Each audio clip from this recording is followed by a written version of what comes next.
মাছের রাজা ইলিশ আর খেলাতে ফুটবল, সেই খেলাতে সেরা দল আমার ইস্টবেঙ্গল।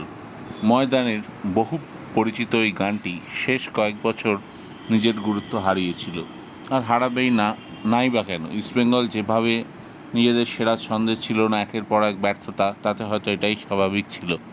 কিন্তু এবার ট্রান্সফার মার্কেটে ইস্টবেঙ্গল যা শুরু করেছে, তাতে বলাই যায় আগামী দিনে, অর্থাৎ আপকামিং সিজনে লাল হলুদ জার্সির সেই পুরনো ঝড় এবং ঝাঁঝ দেখতেই পারেন সমর্থকরা।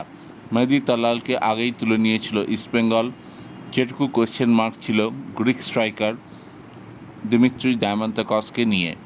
অবশেষে এ মাসের শেষ তারিখে, অর্থাৎ আজ 31 তারিখ, দিমিত্রি ডায়ামান্তাকস ইস্টবেঙ্গলে আসছেন, এ খবর নিশ্চিত করে বলা যাচ্ছে। তার আগে আপনাদের একটা রিকোয়েস্ট, আমার চ্যানেলকে দয়া করে লাইক অ্যান্ড সাবস্ক্রাইব করে দেবেন। তো দিমিত্রি পেন টু পেপার হয়ে যেতে পারে যে কোনো মুহূর্তেই।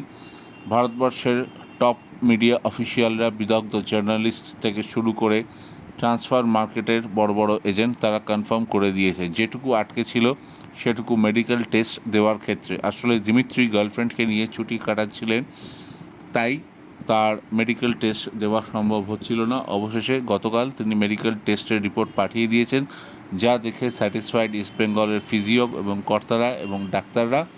তাই যে কোনো সময় ডিল ফাইনালাইজ হয়ে যেতে পারে। আগেই জানিয়েছিলাম আপনাদের, প্রায় 5 কোটি টাকায় 2 বছরের চুক্তি হতে চলেছে।